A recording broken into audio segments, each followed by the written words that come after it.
मुजफ्फरपुर से सबसे पहली खबर आपके सामने रखने जा रहे हैं। उत्पाद विभाग की टीम ने बड़ी कार्रवाई करते हुए एक घर से भारी मात्रा में विदेशी शराब बरामद की। साथ ही शराब की तस्करी कर रहे घर के मालिक को गिरफ्तार किया गया है, जो कि लोकल स्तर पर विदेशी शराब का कारोबार करता है। उत्पाद विभाग ने मुजफ्फरपुर के बरियारपुर थाना क्षेत्र के मझौली पचदही में एक मकान से तकरीबन 25 लाख रुपए के विदेशी शराब के साथ एक कारोबारी को गिरफ्तार किया है। मुजफ्फरपुर के उत्पाद इंस्पेक्टर दीपक कुमार को सूचना मिली थी कि बरियारपुर थाना क्षेत्र के पचदही गांव में कुछ शराब माफियाओं द्वारा विदेशी शराब की तस्करी की जा रही है। इसके बाद एक टीम गठित कर कार्रवाई की गयी। दलबल के साथ पहुंची उत्पाद विभाग की टीम ने रजनीश कुमार नाम के व्यक्ति के घर छापेमारी की, जहाँ से 190 कार्टन विदेशी शराब जब्त की गयी। इसके बाद तुरंत घर के मालिक रजनीश कुमार को गिरफ्तार कर लिया गया। उत्पाद विभाग के इंस्पेक्टर दीपक कुमार ने बताया कि आरोपी रजनीश कुमार से पूछताछ कर तस्करी में शामिल अन्य लोगों को भी चिन्हित किया जा रहा है। उन्होंने साफ कहा कि जो भी शराब तस्करी में शामिल होंगे उन पर कड़ी कार्रवाई की जाएगी। दरअसल इलाके में कई शराब तस्कर हैं जो देसी और विदेशी शराब की सप्लाई करते हैं, जिससे शराबबंदी कानून लागू कराने में दिक्कत आती है। प्रशासन की ऐसे तस्करों पर नजर है और समय समय पर कार्रवाई की जाती है। और कटिहार में धान ले जा रहा एक ट्रैक्टर अचानक द बर्निंग ट्रैक्टर बन गया। ट्रैक्टर पर रखा धान 11,000 बिजली के तार की चपेट में आ गया, जिससे कि ट्रैक्टर धू धू करके जलने लगा। और इससे पहले किसान कुछ समझ पाता, ट्रैक्टर पर रखा सारा धान जलकर खाक हो चुका था। कटिहार में एक ट्रैक्टर देखते ही देखते बर्निंग ट्रैक्टर बन गया। घटना जिले के आजमनगर थाना क्षेत्र की है, जहां धान से लदे एक ट्रैक्टर में आग लग गई। ट्रॉली पर धान लदा होने की वजह से आग तेजी से फैली। ट्रॉली पर रखा धान धू धू कर जल उठा। स्थानीय लोगों का कहना है कि धान से लदा ट्रैक्टर 11,000 वोल्ट की बिजली के तार की चपेट में आया, जिससे आग लग गई। धान में आग लगने से पूरी तरह से खाक हो गया, जिससे किसान को नुकसान पहुँचा। तार में टच हो गया, ऊपर जरा कर दिया था। तो क्या क्या लोड था ट्रैक्टर में? धान था, बिचाली था। वो जो ये पार ऊपर जो वहाँ है 11,000 पावर में। स्थानीय लोगों का कहना है कि बिजली का तार इतना नीचे था कि ट्रैक्टर से धान ले जाते समय बिजली के तार से टकरा गया और धान में आग लग गई, जिसके बाद थोड़ी ही देर में पूरी ट्रॉली आग की चपेट में आ गई। हालांकि स्थानीय लोगों ने आग बुझाने की कोशिश की, लेकिन आग इतनी तेजी से फैली कि बुझाने से पहले पूरा धान जलकर खाक हो गया। किसानों का कहना है कि अगर बिजली का तार थोड़ा ऊपर होता तो आग नहीं लगती और महीनों की मेहनत पैसे बर्बाद नहीं होते। और वहीं पटना के एक सरकारी स्कूल से चेकिंग के दौरान ऐसी तस्वीर सामने आई, जिससे पुलिस भी हैरान हो गई। स्कूल के प्रिंसिपल ने बताया कि रात में पूरा स्कूल नशेड़ियों का अड्डा बन जाता है। अब पुलिस ऐसे लोगों की कार्रवाई के लिए बड़े कदम उठा रही है। पटना पुलिस द्वारा राजधानी के स्कूलों में चलाए जा रहे विशेष चेकिंग अभियान के दौरान चौंका देने वाली तस्वीर सामने आई। दरअसल पुलिस ने जब पटना सिटी के चौक थाना क्षेत्र के मंगल तालाब स्थित राजकीय मध्य विद्यालय पहुंची तो विद्यालय परिसर में भारी मात्रा में नशे का सामान बरामद हुआ। स्कूल परिसर से निडल, नशे का इंजेक्शन, अन्य नशीले पदार्थों के रैपर मिलने से विद्यालय में हड़कंप मच गया। विद्यालय में लगभग 250 छात्र छात्राएं पढ़ती हैं, जो असामाजिक तत्वों के भय के साये में पढ़ने को मजबूर हैं। स्कूल के प्रधानाध्यापक की माने तो रात होते ही विद्यालय परिसर में नशेबाजों का अड्डा बन जाता है। इस डर से लोग पुलिस प्रशासन से शिकायत करने से भी डरते हैं। वहीं city DSP doctor Gaurav Kumar ने छात्र छात्राओं की सुरक्षा को लेकर पुलिस द्वारा लगातार विद्यालयों में चेकिंग अभियान चलाए जाने की बात को दोहराया। असामाजिक तत्वों के खिलाफ कठोर कार्रवाई किए जाने का आश्वासन दिया। गौरतलब है कि गृह मंत्री सम्राट चौधरी ने स्कूल कॉलेज की छात्राओं की सुरक्षा को लेकर पुलिस मुख्यालय को एंटी रोमियो सेल गठित कर मंचलों के खिलाफ कठोर कार्रवाई करने का निर्देश दिया। और वहीं सिवान में विजिलेंस विभाग की टीम ने एक राजस्व कर्मचारी को 15,000 रुपए रिश्वत लेते हुए रंगे हाथों गिरफ्तार किया। राजस्व कर्मचारी परिमार्जन के लिए एक व्यक्ति से रिश्वत ले रहा था, जिसकी शिकायत की गई और उसके बाद कार्रवाई हुई। सिवान में विजिलेंस विभाग की टीम ने एक राजस्व कर्मी को घूस लेते रंगे हाथ गिरफ्तार किया। मामला हसनपुर ब्लॉक का है, जहां राजस्व कर्मचारी दिलीप कुमार सिन्हा ने 15,000 रुपए रिश्वत लेते हुए गिरफ्तार हुए। दरअसल राजस्व कर्मचारी ने श्रेयस नाम के व्यक्ति से परिमार्जन कराने को लेकर 15,000 रुपए की डिमांड की थी। विजिलेंस डीएसपी श्याम बाबू की अगुवाई में 6 सदस्यों की टीम ने कार्रवाई की। बताया जा रहा है कि राजस्व कर्मचारी दिलीप कुमार सिन्हा हसनपुरा के गोपालपुर में अपना प्राइवेट ऑफिस चलाते हैं। जानकारी के मुताबिक राजस्व कर्मचारी दिलीप कुमार सिन्हा ने श्रेयस कुमार नाम के व्यक्ति से परिमार्जन के लिए 15,000 रुपए की डिमांड की, जिसके बाद पीड़ित ने 10 नवंबर को विजिलेंस से शिकायत दर्ज कराई। इसके बाद 25 नवंबर को विजिलेंस मामले का सत्यापन किया। जब मामला सही पाया गया तो 27 नवंबर को प्राथमिकी दर्ज हुई। इसके बाद विजिलेंस की टीम राजस्व कर्मचारी के प्राइवेट ऑफिस में पहुंची और राजस्व कर्मचारी को रिश्वत लेते रंगे हाथ गिरफ्तार किया गया। और बारिश का मौसम खत्म होने के बाद भी भागलपुर के निचले इलाकों में रहने वाले लोगों की परेशानी खत्म नहीं हुई। यहां अभी भी गंगा नदी अपना रौद्र रूप दिखा रही है। कई घरों पर अभी भी कटाव का खतरा मंडरा रहा है। पूरे बिहार में गंगा नदी का जलस्तर कम हो गया, लेकिन भागलपुर में गंगा नदी का एक अलग ही रूप देखने को मिल रहा है। यहाँ के निचले इलाकों के साथ साथ शहरी इलाकों में गंगा नदी तेजी से कटाव कर रही है, जिससे लोग डरे सहमे हैं। शहर के मानिक सरकार घाट में गंगा तेजी से कटाव कर रही है, जिससे आसपास के मकान पर खतरा मंडरा रहा है। मुख्य सड़कों में बड़ी बड़ी दरार आ गई है। दरअसल भागलपुर में गंगा नदी अभी भी अपना रौद्र रूप दिखा रही है। नाला से सटी हुई जो मिट्टी थी, जो गंगा में सटी हुई है, वो पूरी की पूरी गंगा में चली गई। तो अभी आप देख सकते हैं छोटा सा नाला है, इस नाले के कारण ही ये रोड और ये मकान बचा हुआ है। अब देखिएगा आगे जाके कि पूरा मकान में क्रैक आ गया है। गंगा नदी का जलस्तर तो कम हुआ, लेकिन कटाव अब भी जारी है। अभी भी कई गांवों पर कटाव का खतरा मंडरा रहा है, जिसकी वजह से लोग अपने घर को छोड़कर सुरक्षित स्थानों पर जा रहे हैं। स्थानीय लोगों का आरोप है कि इतनी भयावह स्थिति होने के बाद भी अब तक प्रशासन की तरफ से राहत का कार्य शुरू नहीं किया गया है, जिससे लोगों के सामने बहुत बड़ा संकट आ गया है। और अररिया में एक महिला ने कुछ लोगों पर बंधक बनाकर धर्म परिवर्तन का दबाव डालने का आरोप लगाया है। पीड़िता ने बताया कि आरोपियों ने महिला को अगवा कर पहले इस्लाम धर्म अपनाने का दबाव दिया और फिर शारीरिक प्रताड़ना भी दी गई। बिहार के कई जिलों में धर्म परिवर्तन का खेल लंबे समय से चल रहा है। धर्म परिवर्तन का एक ऐसा ही मामला सामने आया है, जिसमें एक महिला को कई महीनों तक अगवा कर बंधक बनाकर रखने और जबरन धर्म परिवर्तन कराने के लिए दबाव बनाने का आरोप लगा है। मामला अररिया जिले के नरपतगंज थाना क्षेत्र का है। एक महिला ने आरोप लगाया है कि पलासी गाँव के मोहम्मद आलम समेत 7 लोगों ने उसे अगवा कर भीमपुर, वीरपुर, सहरसा और फिर दिल्ली में रखा। इस दौरान धर्म परिवर्तन और प्रताड़ित करने का आरोप लगाया। यहाँ लब का चक्कर नहीं है और हम उससे लब भी नहीं करते थे। वो जबरदस्ती मेरे साथ फोन करता था, हम नंबर ब्लॉक करते थे, दूसरे तीसरे का फोन से मेरे पास फोन करता था। पीड़ित महिला ने बताया कि वो किसी तरह आरोपियों के चंगुल से भाग निकली और अपने पति के साथ अररिया कोर्ट में न्याय की गुहार लगाने पहुंच गई, जहां कोर्ट ने फारबिसगंज थाना पुलिस को आरोपियों के खिलाफ मामला दर्ज कर कार्रवाई करने का आदेश दिया। महिला के कहना है कि उसे जबरन मुस्लिम धर्म अपनाने के लिए मजबूर किया गया। इस दौरान आरोपियों ने उसे शारीरिक प्रताड़ना भी दिया। और वहीं गया एयरपोर्ट पर बिना वीजा से आए 12 बौद्ध श्रद्धालुओं को रोक दिया गया। बताया जा रहा है कि इन लोगों के पास ना तो वीजा है और ना ही कोई वैलिड दस्तावेज। इमिग्रेशन डिपार्टमेंट इन दस्तावेजों को जांच करने के बाद इन्हें वापस कंबोडिया भेजने की तैयारी में है।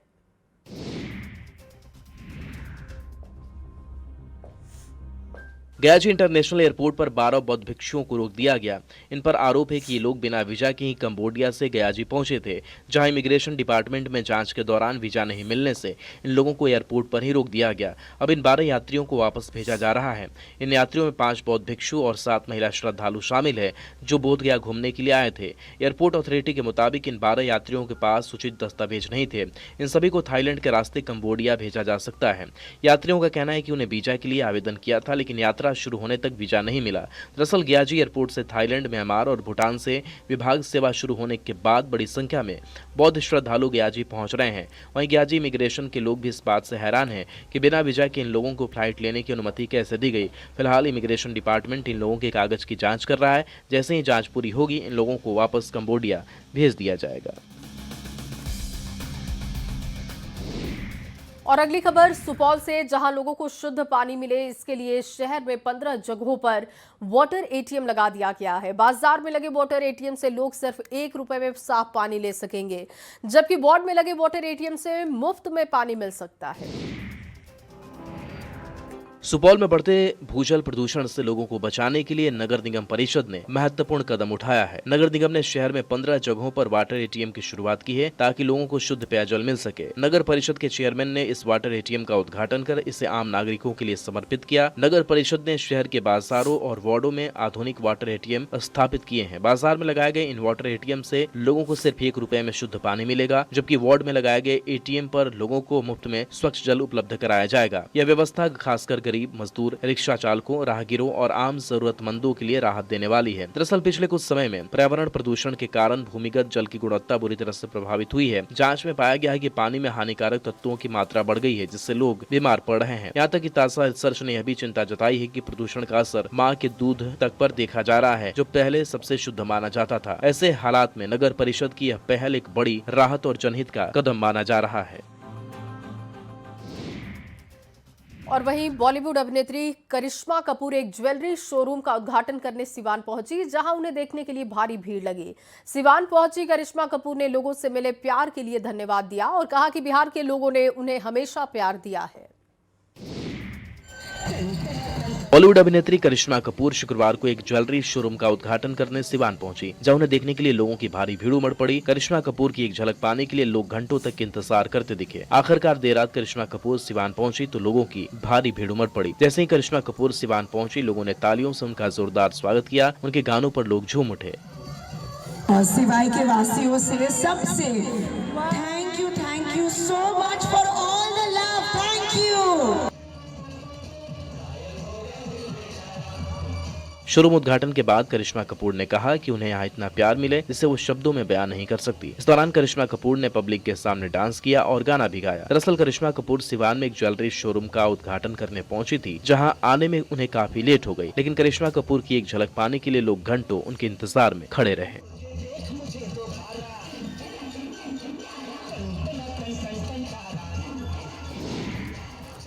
और अगली खबर कटिहार से, जहां रेल मंडल ने यात्रियों की सुविधा के लिए बड़ा कदम उठाया है। दरअसल यात्रियों को अब जनरल टिकट के लिए लाइन में नहीं लगना होगा। अब वो खुद यूटीएस मशीन से जनरल टिकट लेकर सफर कर सकेंगे। रेलवे से सफर करने वाले यात्रियों की सुविधा के लिए कटिहार रेल मंडल ने बड़ा कदम उठाया है। जनरल टिकट लेकर सफर करने वालों को अब टिकट के लिए लंबी लाइन नहीं लगानी पड़े। इसके लिए कटिहार रेल मंडल में 47 जगहों पर यूटीएस टिकट वेंडिंग मशीन लगाई गई है, जहां से यात्री खुद जनरल टिकट ले सकेंगे। उन्हें अब जनरल टिकट के लिए लंबी लाइनों में खड़ा नहीं होना पड़ेगा, जिससे उनका समय भी बचेगा। हम लोग एटीवीएम मशीन लगा रहे हैं। ये यूटीएस टिकट को प्रोवाइड करेंगे, जिससे कि पैसेंजर को जो लंबी लंबी लाइनों में लगना पड़ता है स्टेशन पे, उससे निजात मिलेगी। फिलहाल कटिहार रेल मंडल में 22 जगहों पर एटीवीएम मशीन इंस्टॉल कर दिया गया है। बाकी जगहों पर ही जल्द इन मशीनों को लगा दिया जाएगा। इन मशीनों को ऑपरेट करने के लिए 115 एटीवीएम सहायकों की भी नियुक्ति की जाएगी, ताकि लोगों को इन मशीनों से कैसे टिकट काटा जाए इसके बारे में बता सके। कटिहार रेल मंडल का ये कदम काफी सराहनीय है। इससे न सिर्फ लोगों को टिकट के लिए लंबे लाइनों में खड़ा होने से बचाएगा, समय की भी बचत करेगा।